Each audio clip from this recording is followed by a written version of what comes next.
I was thinking about shared public spaces, and I think we all recognize in Missoula and in Missoula County and in western Montana when we see a great public space. And this is one of those great public spaces. Great public spaces create a sense of community, and they also create a sense of we built this, we did this together, all of us chipping in to one pot to create this amazing public space that everyone can access at all ages. There will be something for everyone here at this park, so that any resident at any age will find something to do at this park. And I hope it creates a sense of awe for all residents when they first take advantage of it and into the future, because that sense of awe is often missing in our sense of sense of community, and we're doing this together, Missoulians. So I'm so glad that that we passed the bond and that we're building this park, and I hope that generations of Missoulians come to enjoy this park the way I will and my family will. Thank you. But I'm supposed to talk a little bit about Fort Missoula, and I don't know, I may step on Tate's shoes a little bit. This is my second unveiling, and this is the 68th statue to be placed around the country. I think there's one in Savinac. I don't know if there's any, I think that's it, just this one in Savinac. So, I guess you're going to talk about the history of the seas, or am I supposed to do that? Okay, so I don't want to step in your shoes. Basically, I'm supposed to talk about Fort Missoula. So, in 1975, we came out and started the Historical Museum in the big brick building, which is the main headquarters now, which was built in 1912. So when the Seas started in 1933, being one of the alphabet agencies when the New Deal came in, Fort Missoula was sort of a regional gathering place to set up camps all over western Montana. I think we were not in charge of Yellowstone Park, but all the camps up in Glacier Park worked out of here. The main building that Matt runs, the whole park actually, was a commissary for the Seas, putting food and everything else out to all the camps in this region. If you look on a map in our military museum, you'll see that we don't have a map here, but if you stand in front of the brick 1912 building, to your left over there, there was a whole bunch of CCC buildings. So this was a gathering spot. So if you wanted to join the CCC, you came here first to get some training, some a little bit of exercise like over here. And by the way, that's a very interesting photo because you'll see one African American there. The Seas were segregated just like everything else at this time in the 30s. And they'd come here and join, and then they'd be processed and then sent out to different camps. And we had camps right up Lolo Creek, which is now the Lolo workstation. Algon out by the 10,000, or actually it's more than $10,000 silver bar now. And we had the biggest camp in the United States up 9 Mile. One camp was 200 enrollees normally. At 9 Mile, at one time, they had 3 camps all together. And maybe Tate may say this too, but they built the remount station where the mules are. And then after the Seas left in 33, the smoke jumpers took over sometime later on. And now there's a big picnic area called Camp Menard. And that's where some of the camp was. But if you go up there, there's a lot of foundations left right up around the 9 Mile Ranger Station. It's really kind of interesting. And they built a new entranceway, and the chimney from the officers' club or place is still up originally in the place. So the main thing with Fort Missoula, and I think we have to really thank the Native Americans and the U.S. Army for us being here, because otherwise we wouldn't have Fort Missoula here. So let's give a handshake or a shake to mainly the Nez Perce and the U.S. Army for establishing this fort back in 1877. Again, I've been working with CCC Legacy, which is the new name since 1980 when I did my book, and their headquarters are now in Edinburgh, Virginia, and that's where the National Museum will be, hopefully faster than the U.S. Forest Service Museum here in Missoula. And we had a statue raising there, and I thought that was the first one in the country, but as I found out, the first one was actually in Michigan. And there's now, I think she said 68 statues around the country. So we're really lucky not only to have the statue and the whole area. It's just, I've been coming out here for 50 years, and it's just unbelievable what we're doing here. So I've probably used my 5 minutes up. Afterwards, come look at the photos, and if you have any questions, I'll be glad to answer them in the photos here.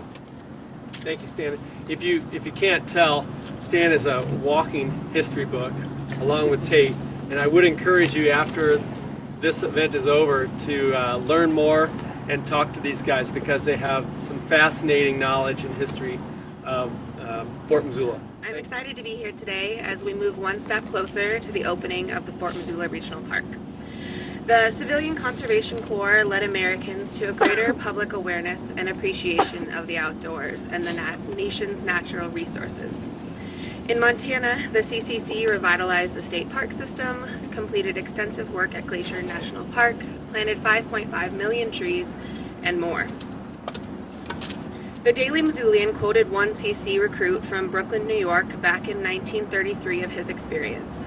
He said of Montana, "We found a glorious country populated with some of the most hospitable people in the world." Here today, almost 75 years after the close of the CCC, we see our community just as dedicated to the outdoors. As the Missoula City Council stated in a resolution passed in June of 2014, prior to the passage of the Fort Missoula Regional Park Bond, parks and trails are critical to our quality of life. Parks and trails bolster our economy through tourism, recreation, construction, and jobs. And this project demonstrates a great opportunity for city and county collaboration and partnership and advancement of city and county residents' goals.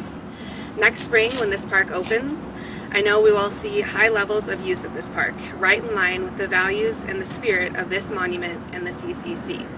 I will be here with my dog in the dog park, my soon-to-be child on the soon-to-be-born child on the prescription trails, and with my friends on the softball fields. And I look forward to seeing you there. Thank you.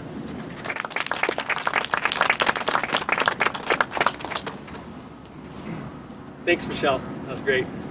Our last speaker this morning is Matt Lotzenheiser, the Executive Director of the Historical Museum at Fort Missoula. Matt is a native of Ohio, and he holds both bachelor and master's degrees in history, and he's been the museum director since 2014. He's on the board of the Montana Association of Museums and has published 3 books of local history. The Historical Museum at Fort Missoula is an American Alliance of Museums accredited institution. I practiced that. It welcomes about 45,000 visitors every year.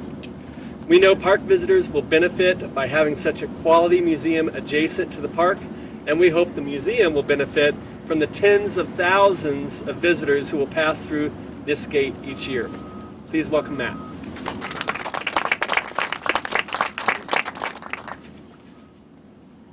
Okay, greetings everyone. I'd like to take a moment to just echo what my colleagues have said, and thanking you for all for coming out here today in celebration of this project and for the unveiling of our Iron Mike statue. I especially appreciate the comments from Stan, in that I feel that his comments represent something that's really gets to the heart of what we've tried to do here with Fort Missoula Regional Park. It's something we've worked on ever since prior to even breaking ground. During the planning process, the rich history of Fort Missoula and the Historic District and the CCC area have shaped many of the features of this park, from the pavilion and shelters to the entryway we stand in front of today. The careful consideration of history that was part of this process also includes interpretive signs that will be installed in the coming months. From the very beginning, those responsible for planning the park have worked to make it not just a city-county partnership, but also a partnership with the historical agencies that call Fort Missoula home. As a representative of one of those historical agencies, I truly appreciate the opportunity to be involved in the process. When the park is complete, it will not only be a regional attraction for sports, it will also become the gateway to the Fort Missoula Historical District. It will transform the area, bolstering the economic developments for Missoula, provide a noticeable impact on the partners' admissions, and also provide much needed amenities like parking and increased security for the entire Fort Missoula complex. In the coming years, I look forward to growing as a museum with the traffic created by the park. I also look forward to the many opportunities that the park will create for partnership and events and programs. Finally, I'm grateful to Missoula City and County, and especially our voters, who saw potential in an undeveloped field scarred by gravel pits. The park that will open soon is something Missoula can be proud of, and something that truly honors the history of Fort Missoula Historic District and its partners. Thank you.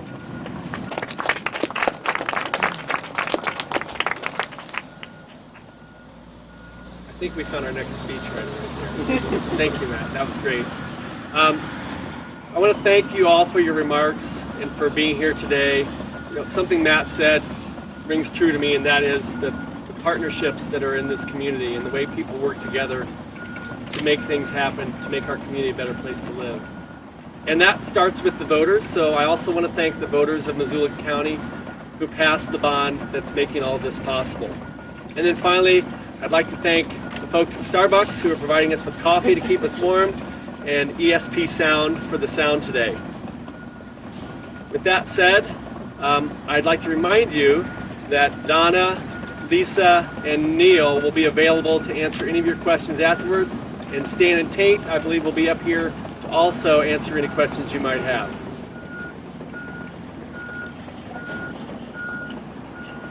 Tate reminded me, I also need to thank Jackson Contractor Group, and that's true. Those guys standing back there are doing a great job. Thanks, Tate.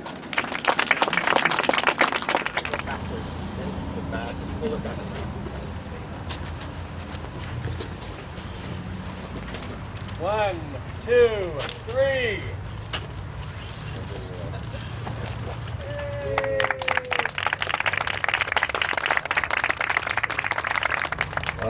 The Seas went from 1933 to 1942. Remember what happened December 7th, 1941? Excuse me, we got attacked, and because 3 million men had gone through the seas from 33 until 42, we had, and the Army was in charge of them, we had a group of men ready to go to battle, so to speak.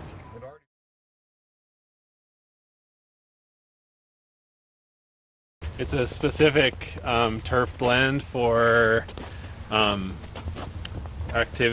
for sports. Okay. So it's not just typical bluegrass. It's more in a more aggressive turf seed mix.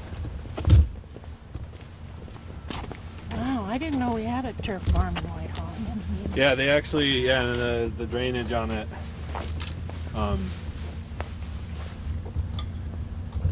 It actually has a sand in the field, so it's not like a clay-based drainage, so that aids with our drainage through the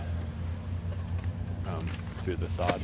You guys could walk on it if you want. You don't have to stay on it. And the turf is recycled plastic? So it has recycled content in it from Yellowstone National Park.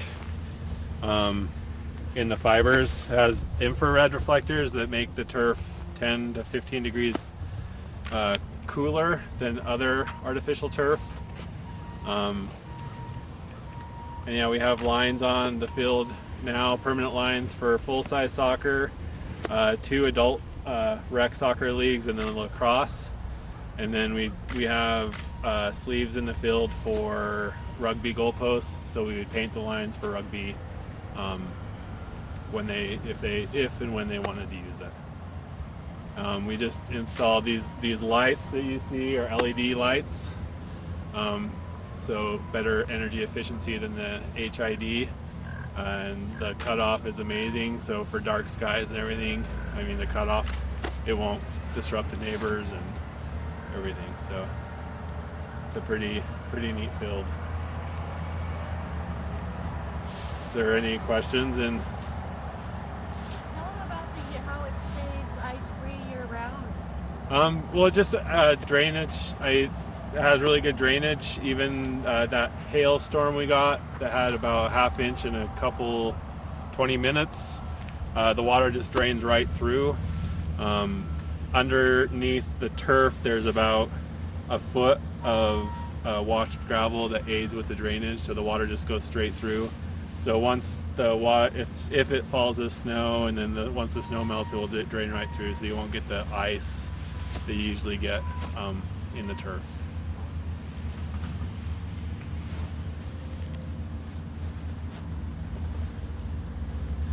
There's been a lot of discussion lately about the infill material, the crumb rubber, about carcinogenic with cancer.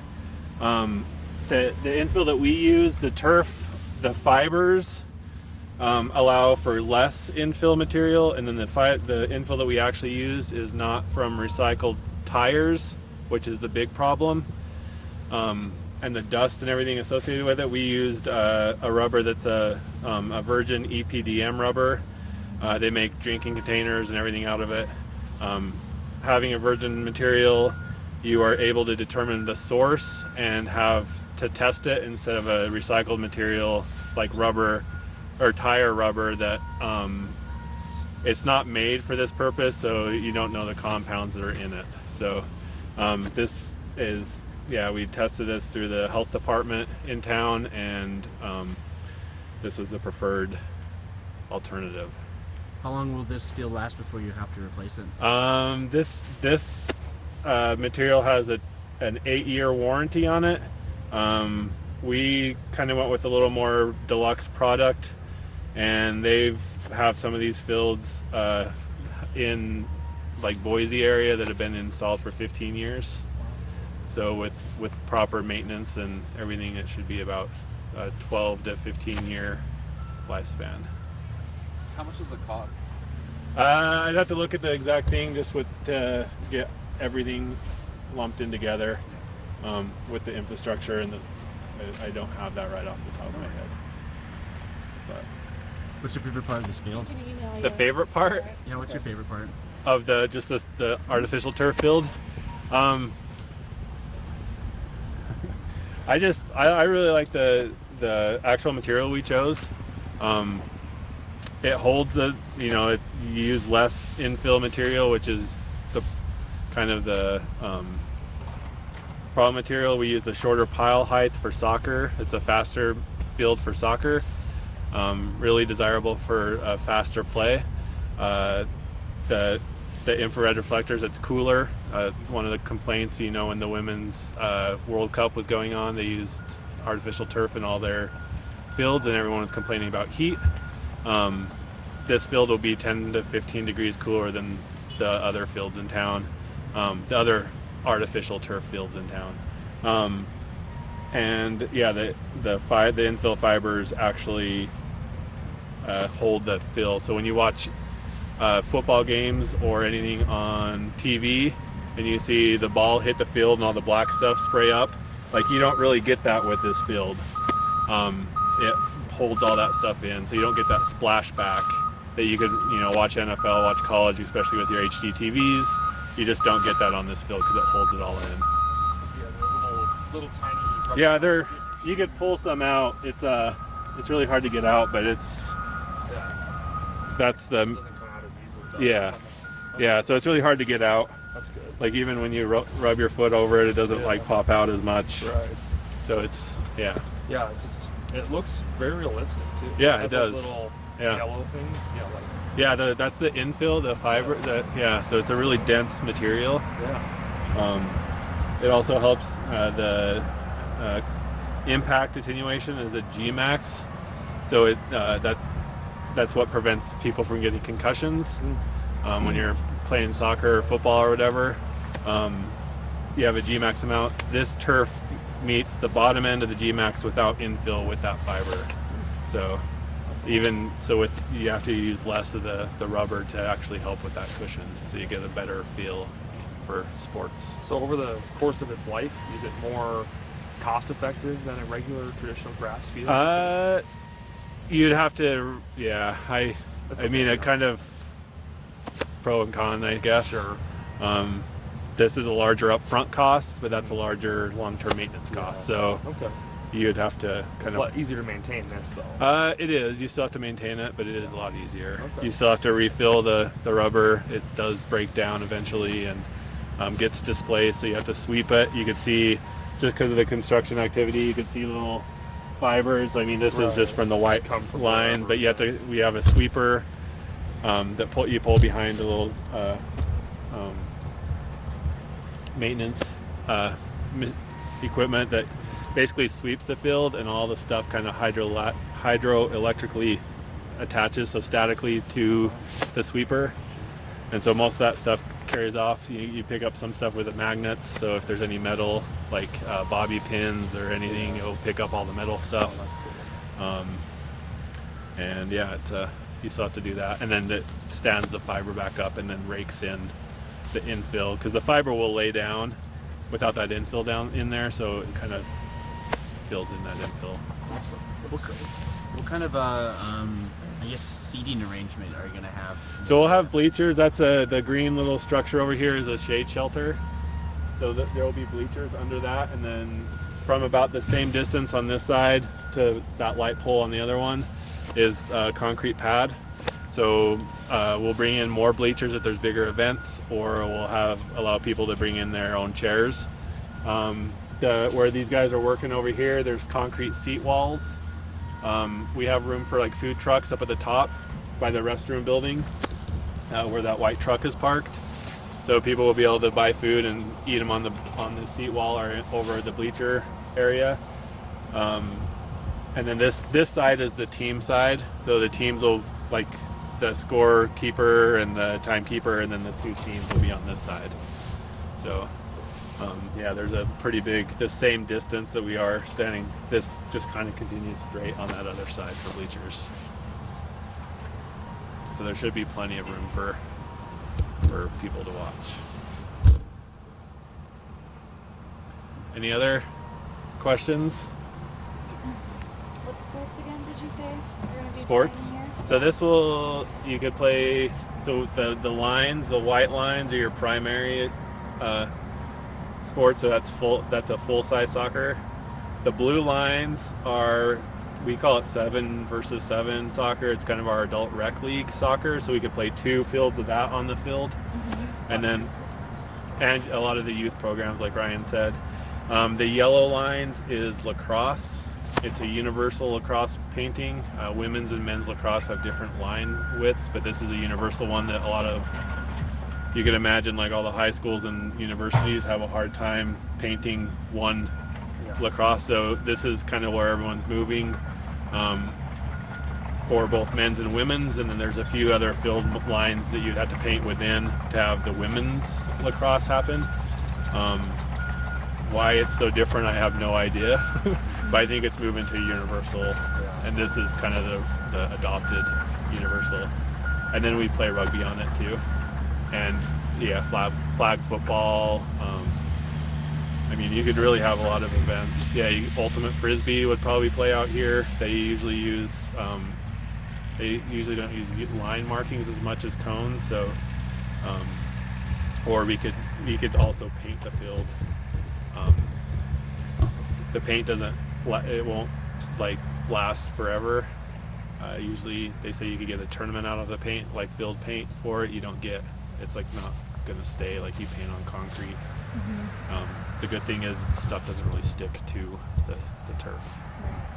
So I'd say, going on to say too, the other exciting thing about this is, one, we get to extend the seasons quite a bit.